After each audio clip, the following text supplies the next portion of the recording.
वंदे मातरम।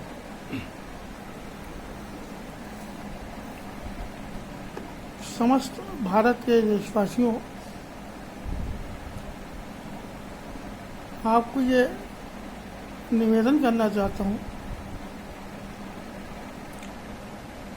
कि भारतीय जनता पार्टी जब तक इनके पास सत्ता नहीं थी तब तक ते खूब देश और धर्म की बातें करते थे, और आदरणीय मोदी जी और योगी जी यथासंभव धर्म का काम अब भी कर ही रहे हैं, देश का काम भी कर रहे हैं।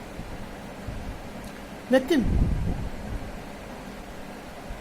मुझे इस बात का बहुत अफसोस है कि जैसे ही भारतीय जनता पार्टी सत्ता में आई तो काफ़ी सारे लोग जो कल तक उसका विरोध करते थे वो सब भारतीय जनता पार्टी में आ गए, और वो सब धनाढ़ लोग थे, समर्थ लोग थे, और उनको उनका पुराना प्रभाव देखकर पार्टी में पद प्रतिष्ठा वगैरह भी मिली, और इस टाइप के कुछ समर्थ लोगों ने, अधिकार रखने वाले लोगों ने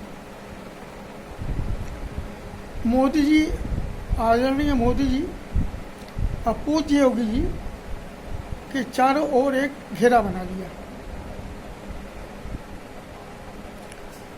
मैं मनोज रंजन दीक्षित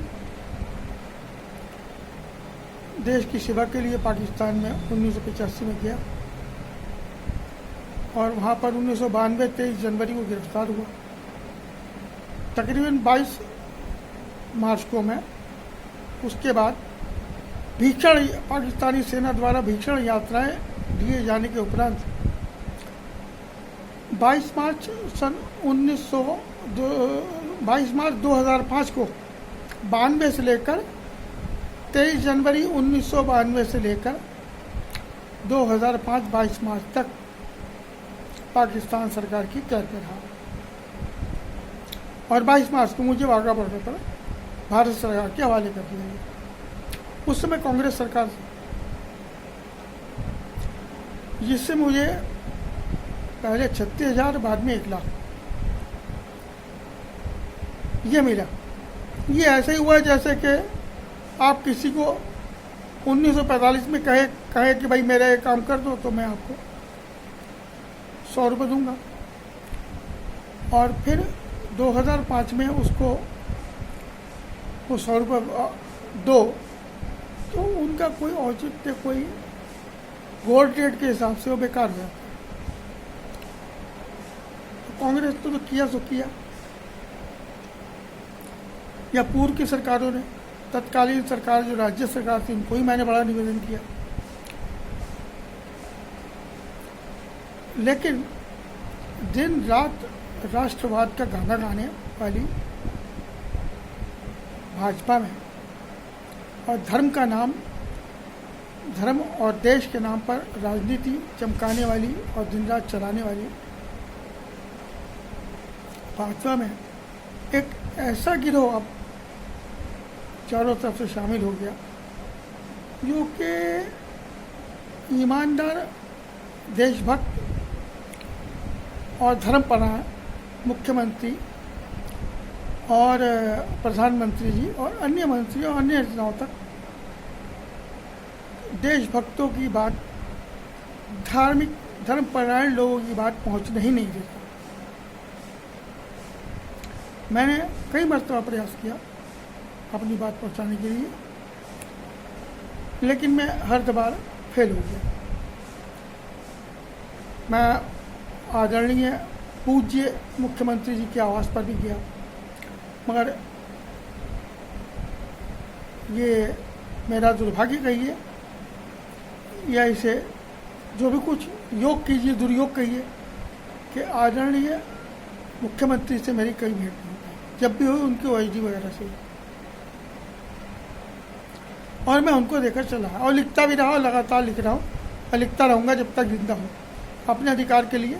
गवर्नमेंट से मैं इतने निवेदन कर रहा था कि भाई मुझे रहने को मकान, एक आवास और करने को रोज़गार दे दिया जाए। मेरी आयु काफ़ी हो चुकी है और अब ये लड़ाई लड़ते लड़ते भी 2005 से आज 2020 चल रहा है, 15-16 साल हो गए, मगर कभी भी प्रधानमंत्री या मुख्यमंत्री तक मेरी बात पहुंची ही नहीं। अलबत्ता जब मेरी मिसेस बीमार थी तो चूँकि कैंसर रोगियों के लिए, समस्त रोगियों के लिए वो देते हैं, सहायता करते हैं, उस फंड से मेरी भी की गई। लेकिन जो मेरी असल समस्या थी कि कम से कम रहने को अपना मकान हो, करने को अपना रोजगार हो, उसके लिए सरकार मुझे उचित सहायता दे और मुझे अब कोई जगह दे ताकि मैं भी देश की सेवा और अपने देश की सेवा, देश के लोगों की सेवा, देश के नागरिकों की सेवा करता हूँ। पहले दुश्मनों के बीच में रह के की, तो अपने देश में रह के करता हूँ। मैंने बहुत प्रयास किया लेकिन मैं फेल हो गया। फेल होने का मुख्य कारण यही है कि उन जो अच्छे लोग हैं भाजपा के शीर्षस्थ अच्छे लोगों तक मेरी बात कभी पहुंची ही नहीं। वो लोग पहुंचने ही नहीं देते। हालांकि मीडिया में भी मैं भी बड़ा प्रयास किया, मीडिया के माध्यम से भी बातचीत पहुंची, मगर कभी शायद उन लोगों को अखबार पढ़ने का, चैनल देखने का मौका भी ना मिलता। मैं समझता हूँ वो लोग वही देखते हैं ऊपर बैठे हुए जो उन्हें दिखाया जाता है। और मैं अपने चैनल के माध्यम से, यूट्यूब के माध्यम से, मैं भारतीय जनता पार्टी के जो धर्मपरायण और वास्तविक धर्मपरायण और वास्तविक जो शीर्षस्थ देशभक्त नेता हैं और मंत्री हैं, मैं उनसे निवेदन करना चाहता हूँ कि कृपया अपने और देश की अच्छी जनता के बीच, देशभक्त लोगों के, धर्मपरायण लोगों के बीच जो अवरोध है, वो चाहे आपके ओएसडी के रूप में हो, चाहे आपके अधिकारी के रूप में हो, चाहे आपके सेक्रेटरी के रूप में हो, कृपा करके उनको बीच से हटाएं और लोगों की बात जहाँ तक हो सके यथाशक्ति खुद सुनकर उसका हल तलाश करने का प्रयास करें। ये बात मैं पहले भी कई बार कह रहा था, सोशल मीडिया के माध्यम से लगातार कह रहा हूँ, मगर चूँकि अब आजकल ये एक रिवाज बन गया है कि हर मुख्यमंत्री, मंत्री, प्रधानमंत्री, मंत्री, केंद्रीय मंत्री, जितने भी लोग हैं वो सब अपने सोशल मीडिया हैंडल रखें के पोस्ट उनके पास बन गई। और सोशल मीडिया हैंडल पे ऐसे लोग बैठे हैं जो उन तक अपने मतलब की बात तो बहुत संवार कर पेश करते होंगे और देशभक्तों की, धर्मपरायण लोगों की बात तो बोले जी ये मुसीबत आ गई, वो इस तरीके से पेश करते हैं कि वो खुद ही मना करते हैं, वो समझे कोई ऐसी। तो ये एक बहुत बड़ा ट्रेंड चल पड़ा और ये भाजपा के लिए, भाजपा की सत्ता के लिए घातक सिद्ध होगा। दूसरी बात,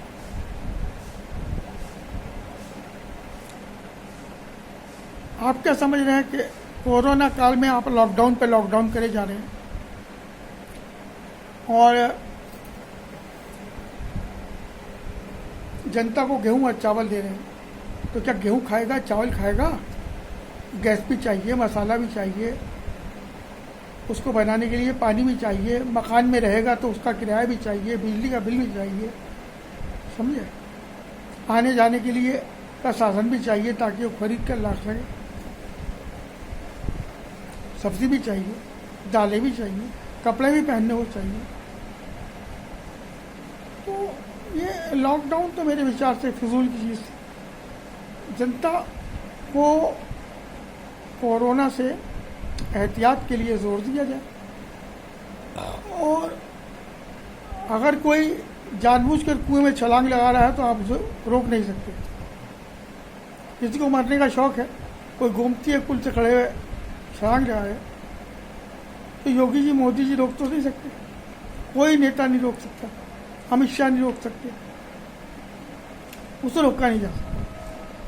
तो जो आदमी कोरोना काल में एहतियात सावधानी नहीं बरतेगा तो खुद मौत के मुंह में जाएगा, और एक को देखी दूसरे जो है वो अपने आप ही एहतियात बरतेंगे, सावधानी लेंगे। और जब से लॉकडाउन खुला है तब से जनता में ऐसा हो गया जैसे कोरोना का भी था ही नहीं। हालांकि बीमारी बहुत तेजी से फैल रही है, लेकिन लोग लापरवाह। अब जब लोग ही लापरवाह हैं तो कम से कम कोरोना से मरे ना मरे, आपके लॉकडाउन के कारण लोग भूख से ज़रूर मरने लगेंगे, एक बात।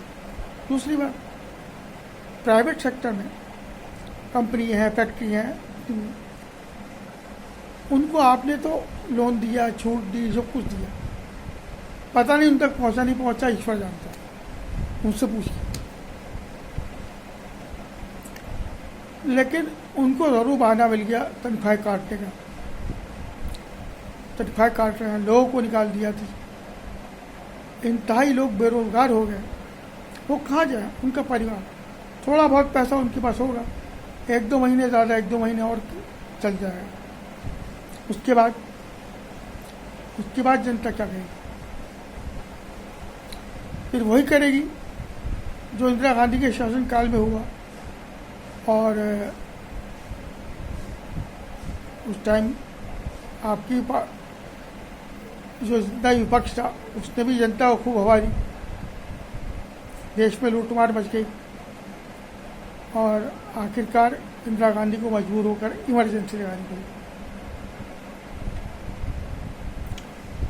तो तुम्हारा भी विपक्ष है जो इंतजार में कर रहा है, प्रतीक्षा कर रहा है कि कब लोग आपसे बेजार हों और वो उसका लाभ उठाए, और लोग बेजार हो चुके हैं।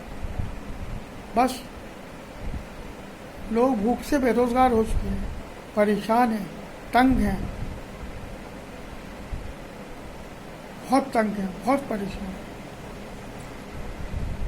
और देशभक्त और धर्मपरायण लोग तो आपसे, क्योंकि सारी उम्मीदें हम लोग आपसे ही रखते हैं, और आप तक हमारी बात भी नहीं पहुंचती, तो हम तो वैसे ही आपसे तंग हैं। हमारे जैसे जितने भी लोग हैं, जो भी देश प्रेमी हैं, जो भी धर्मपरायण लोग हैं, वो तो वैसे ही आप लोगों से महातंग हैं। जितने भाजपा के पुराने कार्यकर्ता हैं बहुत बुरी तरीके से तंग हैं, क्योंकि मेहनत उन्होंने करी और लाभ उठाने दूसरे चले आए। मतलब उस मेहनत का फल जो मिलना चाहिए था वो वही लोग ले रहे हैं जो हर दौर में लेते हैं। जो भाजपा के दौर में भाजपा में होते हैं, कांग्रेस के दौर में कांग्रेस में चले जाते हैं, और मतलब हर पार्टी के दौर में ये क्रिमिनल लोग, बदमाश लोग, जो जिसकी सत्ता आती है उसी का आश्रय पकड़ लेते हैं। तो कृपया इस ट्रेंड को ख़त्म कीजिए, जनता से खुद मिलिए, उनकी समस्याएं दूर कीजिए। मैं भी भयंकर रूप से संकटग्रस्त हूँ। आज मेरे घर में मेरी जेब में एक पैसा नहीं है, और घर में खाने को आटा नहीं है, तो मैं क्या करूँ? कहाँ से रहा? अकेला हूँ, पत्नी का भी ध्यान तो हो गया, कोई बनाने वाला नहीं, कोई करने वाला नहीं, कोई साथी नहीं। अगर हालात सही होते जैसा कि होने चाहिए थे, एक देश के ऊपर जीवन दांव पर लगा देने वाले के वो देश पे जो इनाम विक्राम मिलना चाहिए था, उसके बाद जैसे हालात होने चाहिए थे, यदि वो मेरे होते तो 10 जीवन साथी तैयार हुए थे पत्नी के ध्यान के बाद। हज़ारों जीवन साथी कोई कमी नहीं, पैसा चाहिए हर एक को। तो खैर मैं वो तो नहीं कह रहा, मैं तो सिर्फ इतना कह रहा हूँ कि आपसे मैं करबद्ध निवेदन करता हूँ, कृपया आप एक तो जनता से खुद मिले, मैं भी उस लाइन में हूँ, और अगर मेरे जैसे देश में 5-6 लोग आप दिखा दें जो आपको रिक्वेस्ट कर रहे हो, शायद मैं समझता नहीं, ज़्यादा से ज़्यादा मेरे जैसे रिक्वेस्ट करने वाले आपसे पूरे भारत में शायद 2-4 हों, शायद स्वयं जिंदा, और उनको आप एक आवास, एक रोजगार, कोई ढंग की जगह नहीं दे सकते। दिन रात आप धर्म का नाम लेते हैं, देश का नाम लेते हैं, दिन रात आप धर्म का नाम लेते हैं, देश का नाम लेते हैं। तो ये आप लोगों को शोभा नहीं देता, और मैं आपसे फिर निवेदन करता हूँ कि मेरी भी मुश्किलें दूर कीजिए, और देशभक्त जनता की और धर्मपरायण जनता की मुश्किलें दूर कीजिए। उसके बाद अन्य जो लोग हैं, जो विपक्ष में हैं या जो आपके विरोध में हैं, जो आपसे सहमत नहीं हैं, उनकी भी मुश्किलें परेशानी सुनिए और दूर कीजिए। बस इतना ही कहना चाहता हूँ मैं। जय हिंद, वंदे मातरम, भारत माता की जय।